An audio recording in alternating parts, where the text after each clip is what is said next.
Good evening, I'm Hugh Downs. Barbara is on vacation, and this is 2020. From ABC News, around the world, and into your home, the stories that touch your life with Hugh Downs and Barbara Walters. This is 2020. Tonight, don't even think about buying a house until you see our report. It may look like the home of your dreams, but will your dream fall apart? I got a nightmare. We found case after case of buyers ripped off, their hard-earned money buying nothing but trouble. Rotted wood, dangerous cracks, and water everywhere. Watch out for building inspectors who look the other way, and real estate companies who don't tell you everything. You knew about the material defects on this property and you didn't tell them. Arnold Diaz with an expose you can't afford to miss. Homebuyer, beware. And one of the greatest joys in life, grandchildren. Old people have three concerns: their Medicare, their Social Security, and that line of pictures of grandkids. But what happens when that special bond is broken? When parents tell the grandparents, stay away. They don't seem like grandparents anymore. Now, grandparents are joining forces, fighting for the right to see their grandchildren. When they can't see the grandchildren anymore and they're suffering, they've got to do something. Should there be a law? Lynn Scher with the rallying cry of heartbroken grandparents. Don't take our grandkids away. Plus, the fight against body fat. My waist is large, my hips, my legs. If exercise and diet don't slim you down, would you try this? The latest incredible technique, turning your fat into liquid so it can be drained away, changing the image you see in the mirror. It amazes me. It just amazes me. Dr. Timothy Johnson with an exciting new way to have the shape you want. Melting down the fat. Those stories tonight, February 28, 1997, after this brief message. Tonight, we turn the spotlight on one of the biggest investments you'll ever make, buying a home. Don't do it until you see what our extensive 6-month investigation uncovered. Most people put in years of hard work and scrimping before their dream of owning a home comes true. But that dream can fall apart if you fall for one of the hidden traps in the housing market. Shoddy builders, shady inspectors, and real estate companies that don't tell you everything. Arnold Diaz found it all. Before you put your money down, maybe you can learn from home buyers who made expensive mistakes. Imagine waking up to the sound of your dream home collapsing all around you. Here goes. I went immediately up and got James and the baby and got them in the car, and then I ran around and tried to put some clothes in a suitcase, and we got out as fast as we could. These $500,000 homes in Kansas City were built on soil so loosely packed that it shifted after heavy rains, and the foundations gave way. The sad fact is many people end up buying defective homes. While your house may not literally collapse, you could find yourself trapped in a financial nightmare. How does it happen? Well, our investigation found what you might think are safeguards in the system can turn out to be no protection at all. People should understand that there are builders that are talented craftsmen who create wonderful homes and they care about their customers. And then there are builders that are psychopaths with a tool belt. Alan and Denise Fields, authors of Your New House, say a bad builder is sometimes hard to spot. They don't drive up in a truck that says, you know, we screw you builders. That's why Kansas City resident Holly Birkin felt confident knowing her builder was a member of the highly publicized Certified Master Builder program. Your new home may be the most important investment you will ever make. And that's why your home plan should include a Certified Master Builder. Just ask.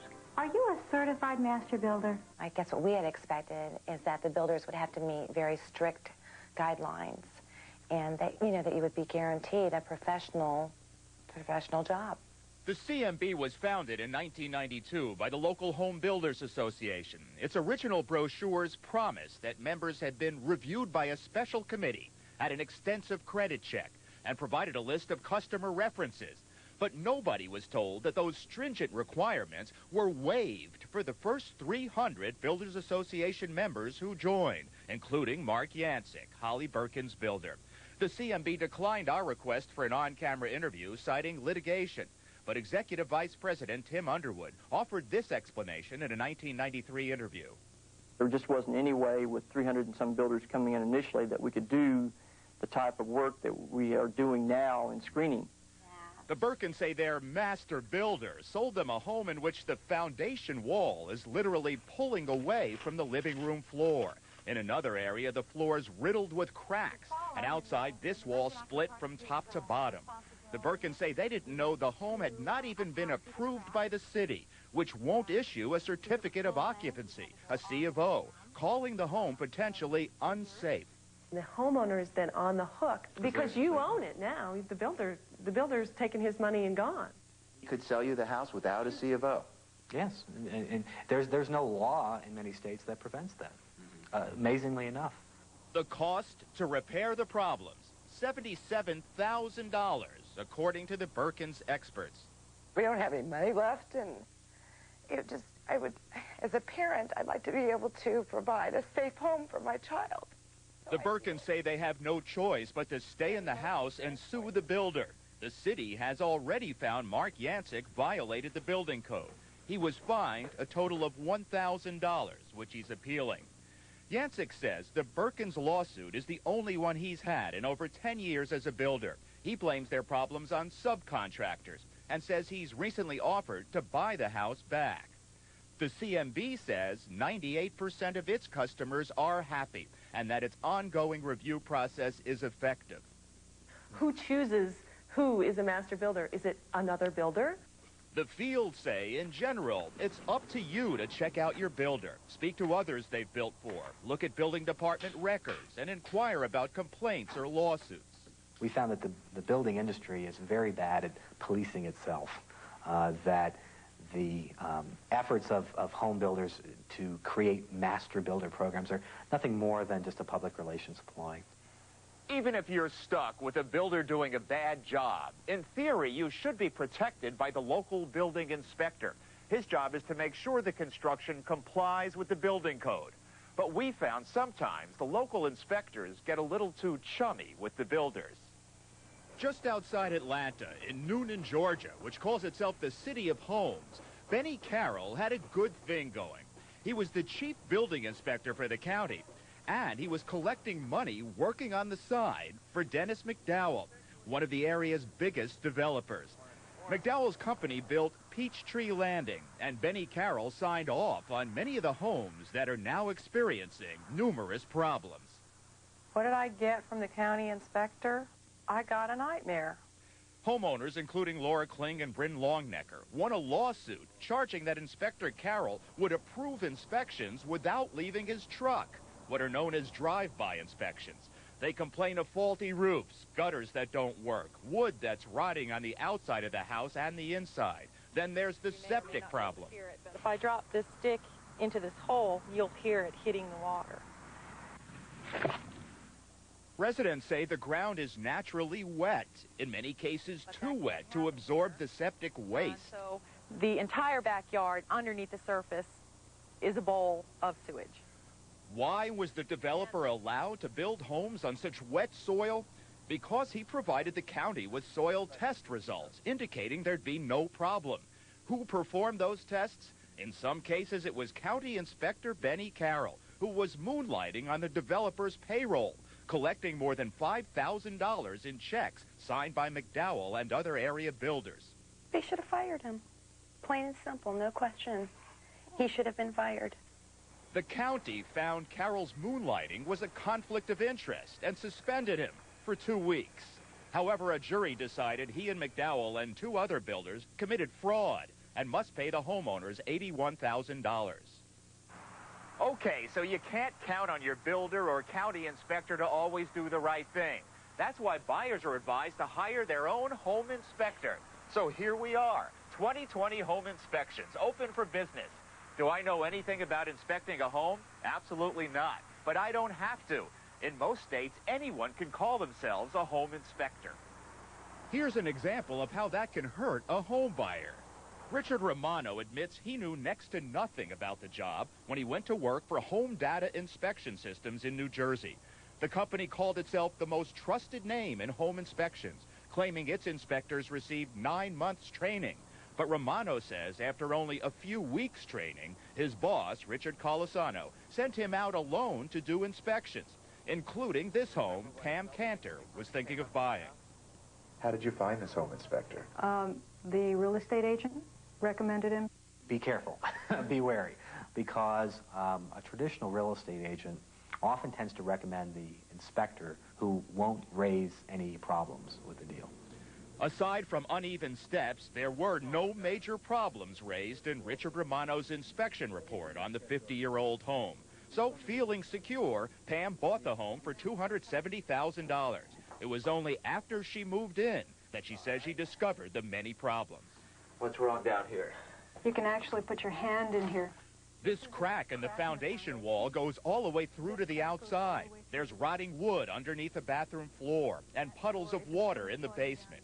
We brought in our own expert, home inspection engineer Warren Croniker. He immediately spotted many things he says Romano missed. The plumbing is badly corroded and needs to be replaced. So does the roof. And the garage is ready to collapse. The estimated repair cost a minimum of $50,000, according to Croniker. The problems that are here in this house, had the inspector told me even a tiny little piece of it, I would have backed out of this house and gone looking for another one. Although Home Data denies any wrongdoing, Pam Cantor and 20 other homeowners have filed lawsuits against the inspection company. They may never collect, though, because Home Data has declared bankruptcy. But we've learned Richard Colasano is still in the home inspection business. He simply moved down the street and opened up using a new name, but the same phone number. You have reached Home Analysis and Environmental Systems.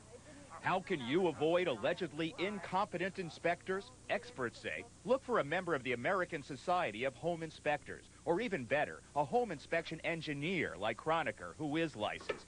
And remember the field's advice. If your real estate company says, have I got an inspector for you, just say, no thanks. We want to hire the inspector who the real estate agent hates to see driving up. I mean, they cower. They go, oh, my God, not that guy. Because they know that guy is the most thorough. I want the most obnoxious person that you can find. But wait, can't you rely on your real estate company to tell you if there are known problems with the house you're thinking of buying? Not necessarily. And as you're about to see, that's a lesson some homeowners have learned the hard way. Well, whom to trust?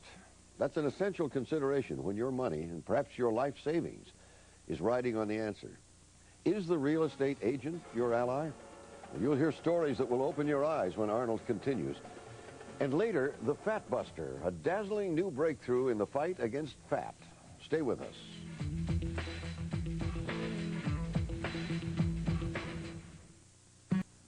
Well, you've seen the havoc that sloppy builders and unscrupulous building inspectors can wreak. Once the deal is done, homeowners have to live with problems that they never dreamed of and without the cash to solve them. So how do you protect yourself from buying a lemon? Is there anyone you can trust? Arnold Diaz continues with crucial information about real estate companies. Whose side are they on, anyway?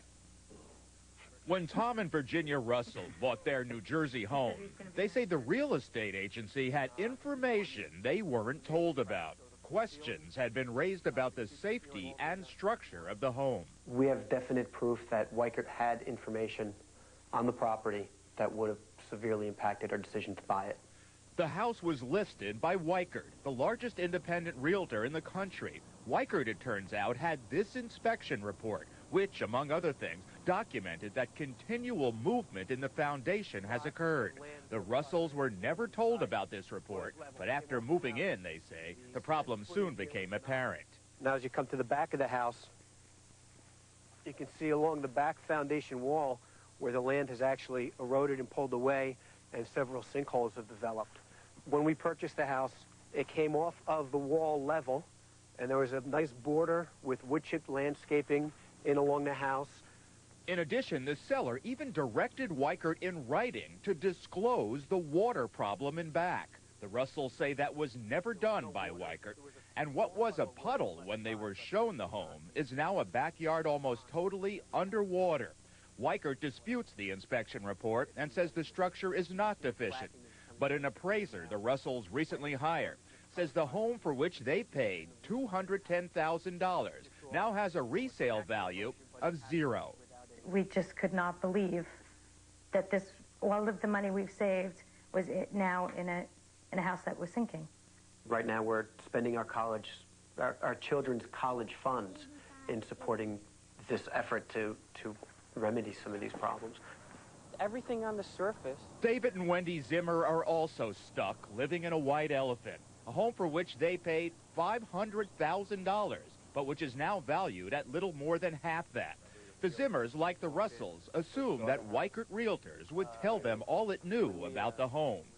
One of the big mistakes that people make is they often trust the real estate agent because, you know, they drive you around, they show you houses, they become your best friend. You don't realize that, wait a minute, this person is really negotiating on somebody else's behalf. It's true, the real estate agent is usually working for the seller. Still, in most states, they're required by law to inform buyers of any known problems, but that doesn't always happen. We thought she would do what a decent, responsible professional would do, and that is disclose things like, there's a major lawsuit in your development. Do you know that my company is a defendant in a consumer fraud action with houses down the street?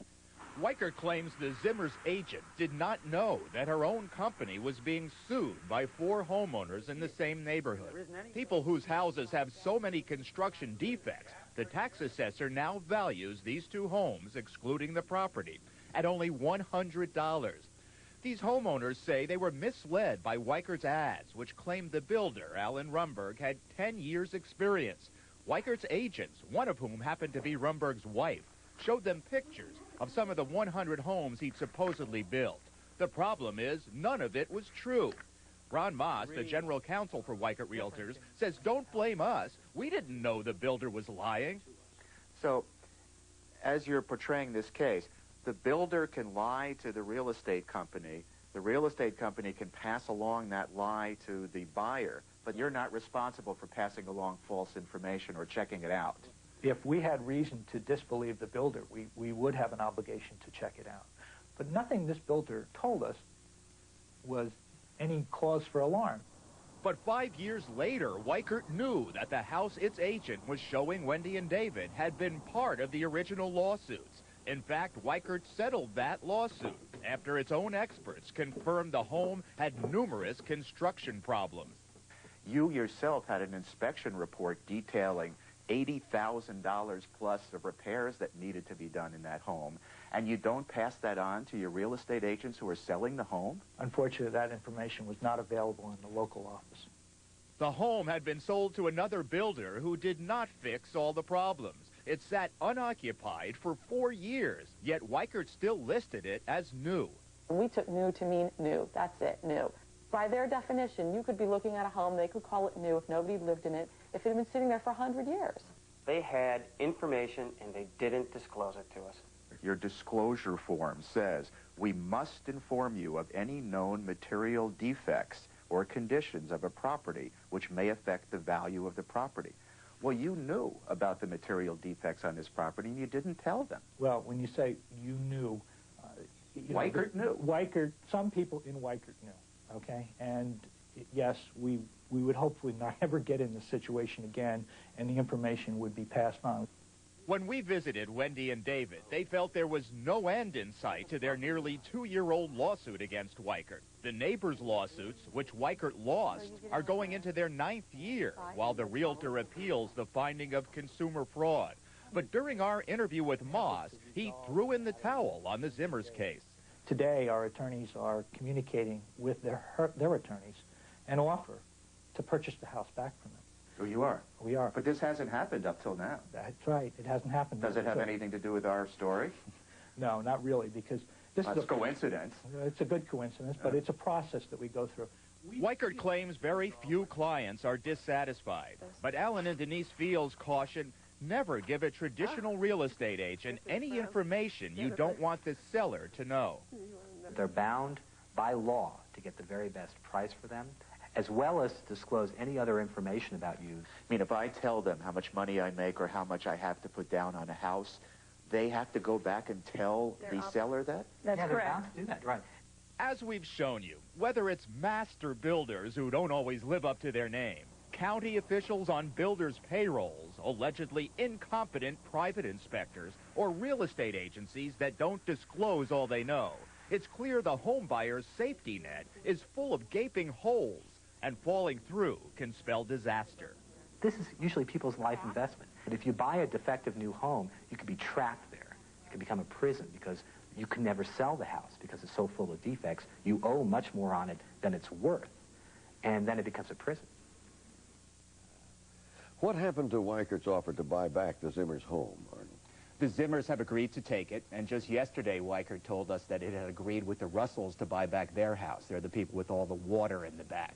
You know, the Fields and some other experts say people looking for a home should consider a buyer's broker. They work only for home buyers. You sign an agreement, they negotiate on your behalf with the seller's broker, and they don't disclose confidential information. That's an interesting idea. I recently have dealt with realtors and inspectors and found them to be quite trustworthy. Are there many out there that aren't? No. The vast majority of people in the home buying and building industry are honest and competent. However, hey, this is the largest purchase most people ever make. You've got to be prepared just in case you run into a bad apple. There's lots of books in the library, information on the internet. Study up. Yeah. Good advice, and thank you. Okay. Well, next, grandparents fighting for what they treasure most, their grandchildren. What happens when that special bond is severed by a family feud? Lynn Shure with a story that will touch the heart of every generation. And after that, watch the fat melt away, an exciting new advance in the Battle of the Bulge. That and more are coming up.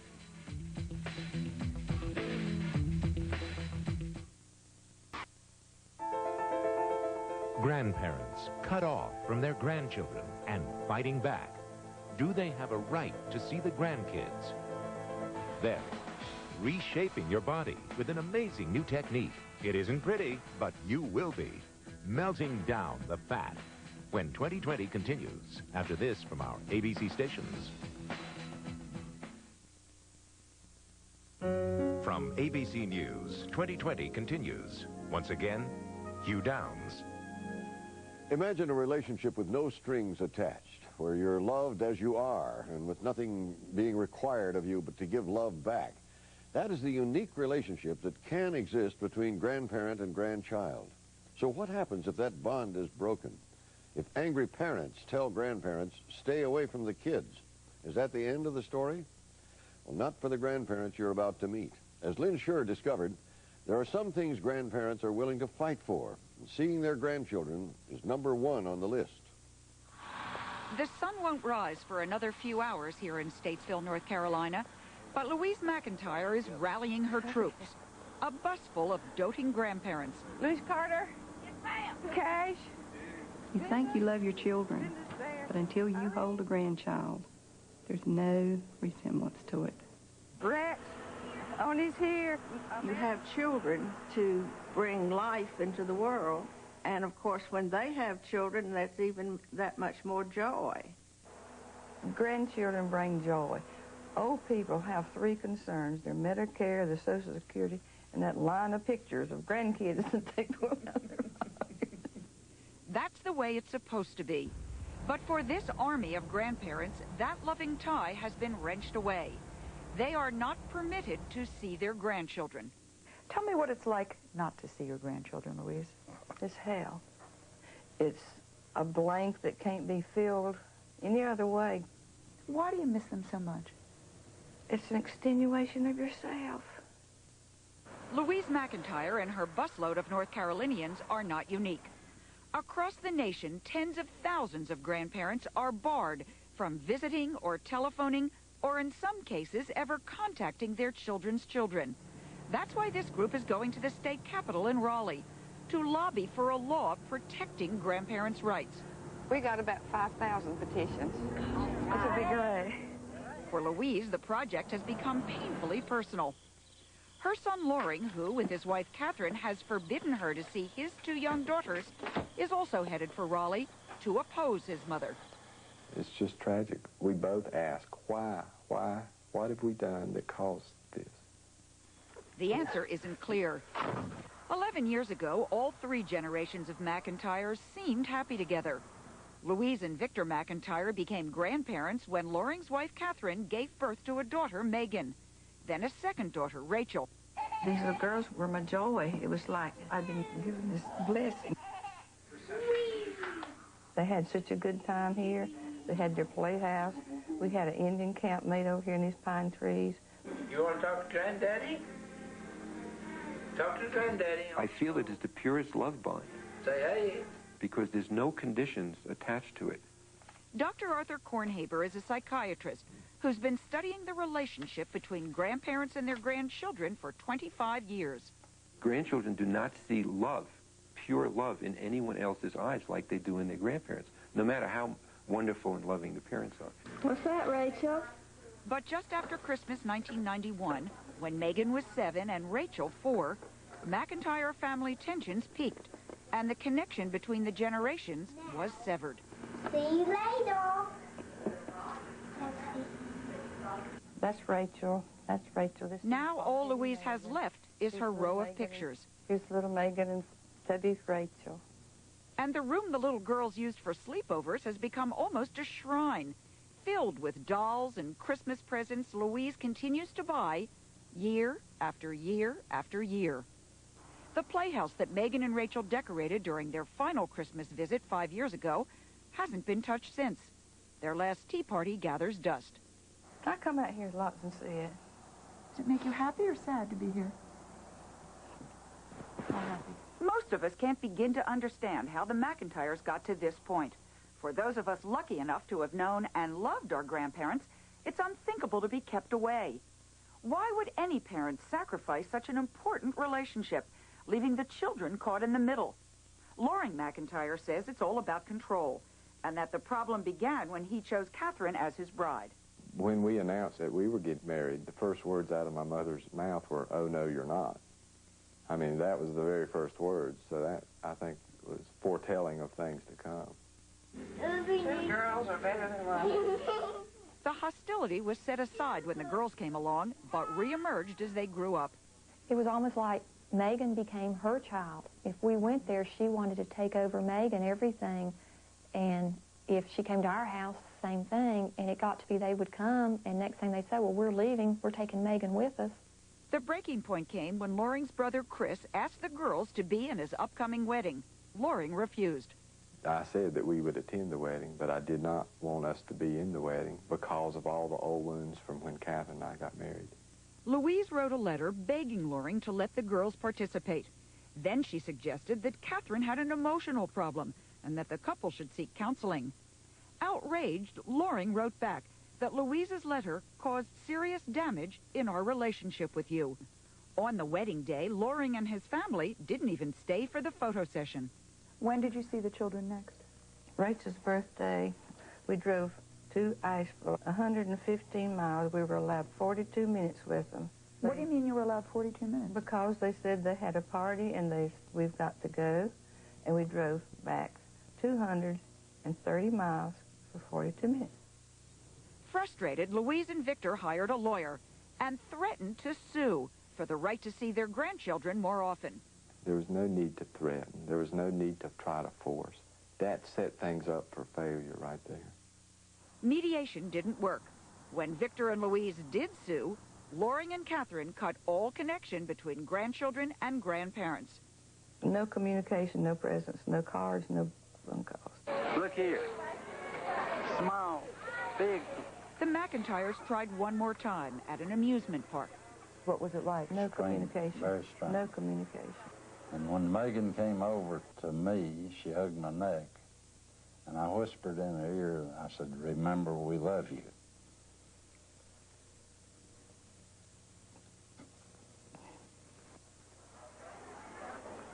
She said, "I know it, Granddaddy." She whispered it. That's the last time we've seen them. Victor and Louise took their case to the North Carolina Supreme Court, But the judge ruled that they didn't even have the right to be heard under current state law.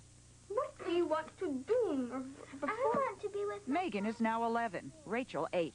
These days, they refer to their grandparents, whom they haven't seen in 3 years, as Victor and Louise. It's just been a gradual thing. They don't seem like grandparents anymore. I mean, grandparents would love us and they wouldn't sue someone. They said that our parents were stupid and crazy and Megan lied all the time. Louise's loss spurred her to start a grandparents' rights group. It organizes grandparents, like the group headed to Raleigh, who've been cut off and are seeking help. And it advises about the patchwork of legislation that now exists. Some state laws grant visitation rights to grandparents displaced by their child's divorce or death. Only a handful grant such rights when both parents remain together, and several of those laws have recently been overturned. That's why this Army is on the march. Are we asking the law to say any grandparent can go to court and ask for visitation and let the judge decide? If you find the McIntyre situation a sad one, you'll find Mildred Johnson shocking. She stood by her then unmarried daughter the day she gave birth. But today, the country road in Nebo, North Carolina that winds between her daughter's mobile home and Mildred's house might as well be a 6-lane highway. Mildred is no longer allowed any contact with Elizabeth, the granddaughter she nurtured day and night for 6 years. It's no more than 50 yards away. Why don't you just walk over there and go see her? Because they told me not to come on their property. And I'm afraid they'll have me locked up if I go across and... You think they would have you arrested? I'm afraid they might. Mildred blames her trouble on her daughter's new husband, who has 2 children of his own. She might look pretty in purple, mightn't she? With her own Down syndrome child living at home, Mildred says she couldn't handle babysitting the newly expanded family. In retaliation, she says her daughter stopped her from seeing Elizabeth. About a year ago, Mildred's only grandchild last crossed the narrow divide to deliver a letter. Dear Mama, I am mad at you. You made my mommy cry. I do not want to come to your house. You are mean. I don't love you anymore. I hate you, Elizabeth. Have you talked to her since then? I've not spoken to my granddaughter. I've waved at her. You know, I see her get off the school bus. And the reason I don't holler at her is because I'm afraid she'll get fussed at if she hollers back. Have you tried doing that? I've waved at her, and the only response I get is if no one's around, she'll put her little arm down to her side and she'll wave back. Mildred has stored Elizabeth's toys neatly in the basement, carefully protected. A card marking her 7th birthday sits on the shelf. The swing set in the yard is idle. I mean, it's a constant day-to-day thing. And someone's asked, well, wouldn't it be better if they moved away? I said, well, if they moved away, I wouldn't even get that glimpse of her. So last fall, Mildred Johnson joined Louise McIntyre's crusade. He's smiling at me. The pain of these disruptions was palpable at the legislative hearings. He's now 7 years old, and I haven't seen him in 6 years. And I don't think that's right.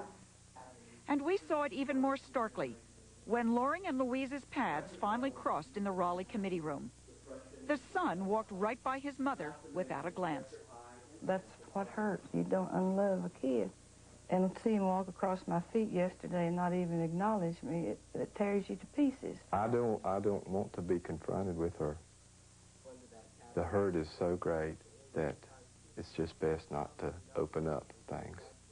Many grandparents ask me when and if they should go to court, and I always say, well, exhaust every other avenue first. But when they can't see the grandchildren anymore and they're suffering, they've got to do something. Do you think your grandchildren ever ask about you now? I hope to I'm God sure they do, but we don't know. You think they miss you? Oh, I'm sure they miss me. Well, they miss both of us. But when we asked the girls if they miss their grandparents... No. Or if they love their grandparents... Not anymore. Do you think it's possible you will never see those grandchildren again? Very likely. If by some chance they should see this program, what would you say to them? We love them. We love the kids, we love the grandkids, and we'd like to see this thing quit. Until it does, Megan and Rachel will continue to grow up 100 miles away from their grandparents, out of reach and mostly out of sight. Victor and Louise did see the girls a couple of months ago for the first time in more than 3 years. Still got that same nose, haven't you?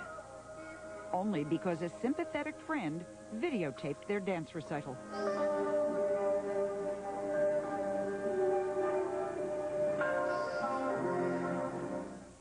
It's sad and complicated. But, Lynn, how can anybody be opposed to the idea, at least to let grandparents have their day in court?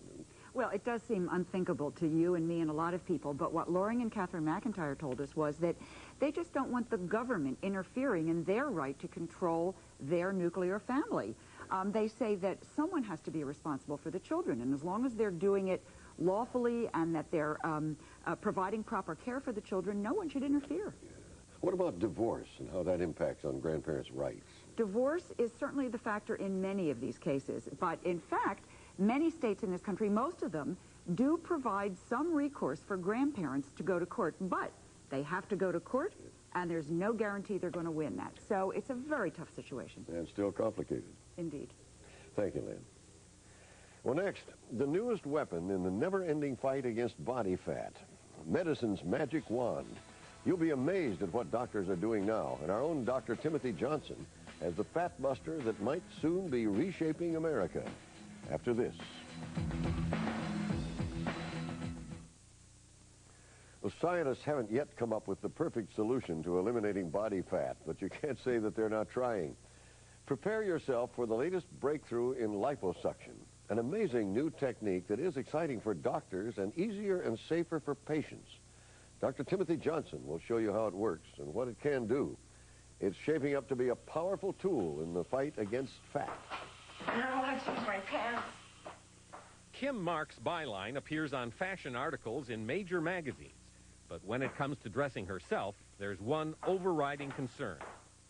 I don't want rolls of fat showing when I, get dressed in the morning.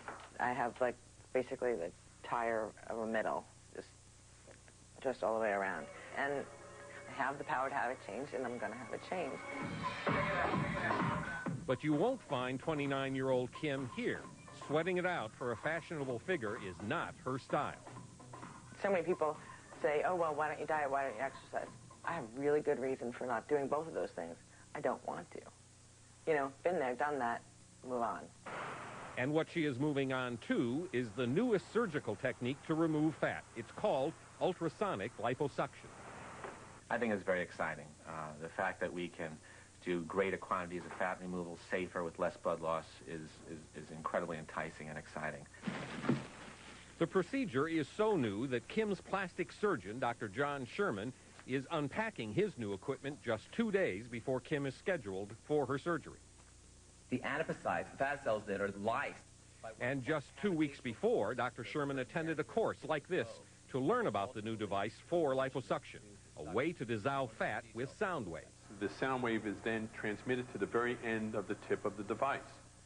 Dr. Franklin Despaltro teaches some of the courses.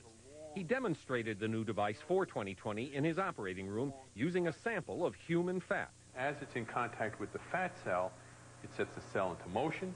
The cell starts to vibrate at a very high frequency, and it breaks up and liquefies the fat, and we can remove the fat.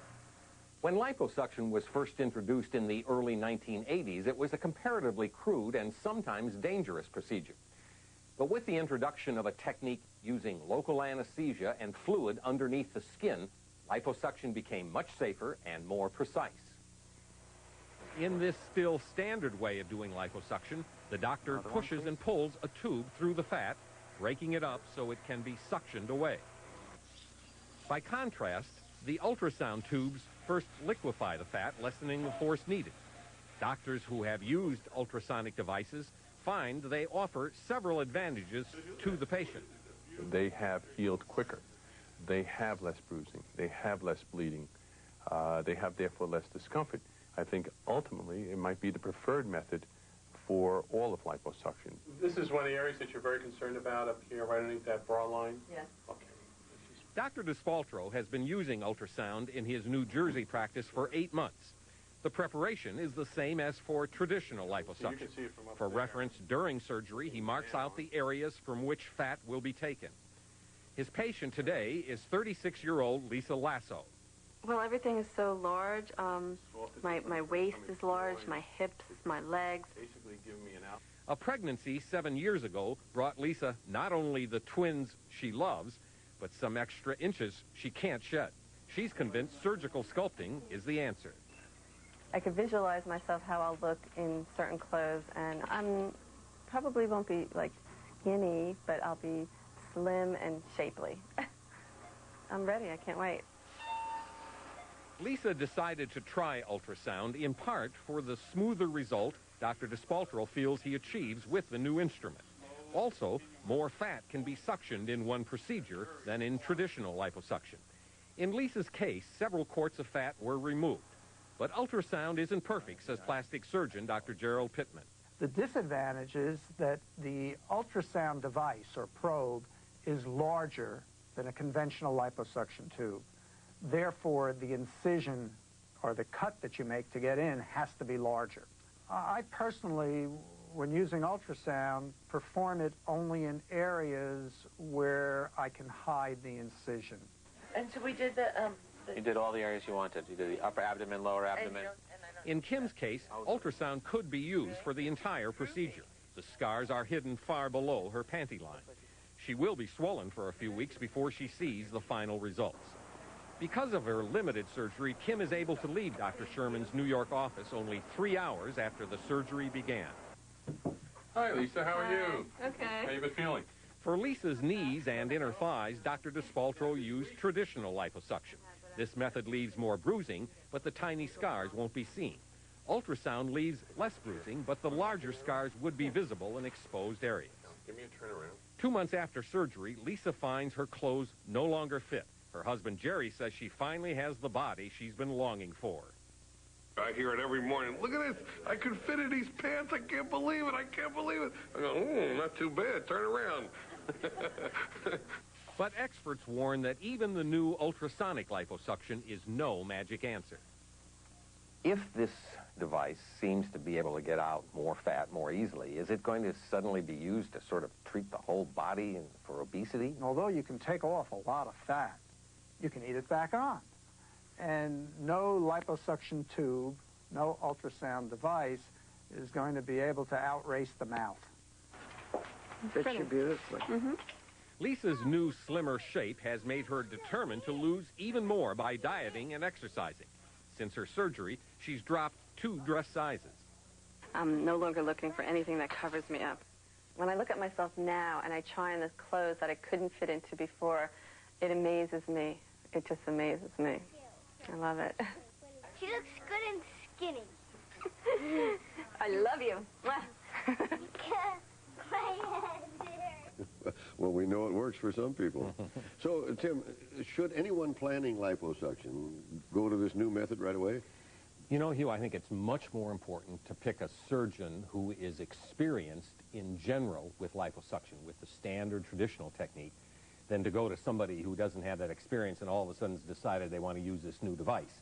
In other words, the new device adds an incremental benefit, but it's no substitute for knowing how to do liposuction in general in a very good way. Are there some caveats about to avoid? Well, the one concern besides the scarring is the possibility of burn, because you're using energy in this case. So again, if the surgeon doesn't know what he's doing, you can get a burn in the skin or underneath the skin. Now, is this method of body contouring and weight loss actually superior to just denying yourself calories and exercising? There's no substitute for exercise and diet for general weight loss, but even if you do that, there are going to be those little areas that won't go away, and that's where liposuction comes in and it's very handy. Thank you, Tim.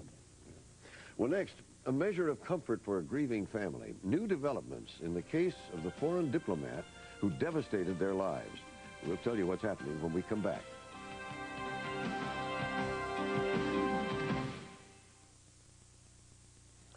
Now, an an update on a tragedy that created an international incident.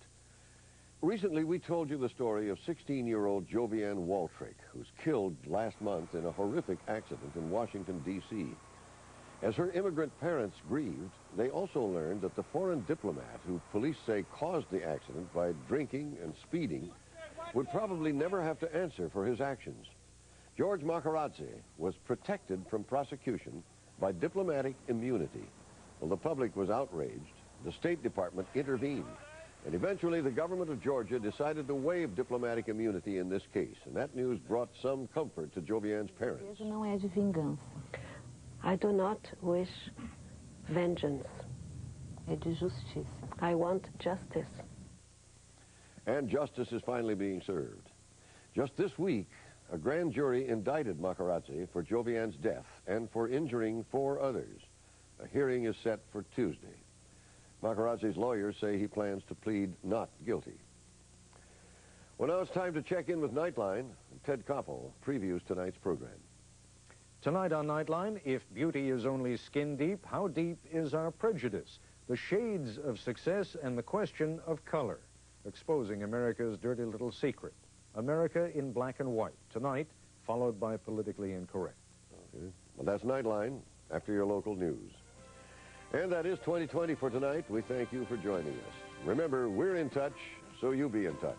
I'm Hugh Downs. And for all of us here at 2020, have a good weekend and good night.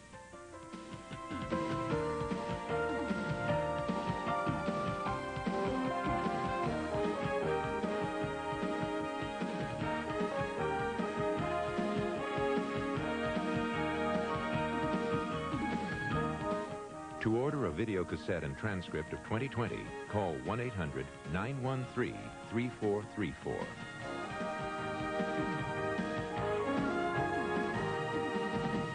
"2020 is a presentation of ABC News. More Americans get their news from ABC News than from any other source.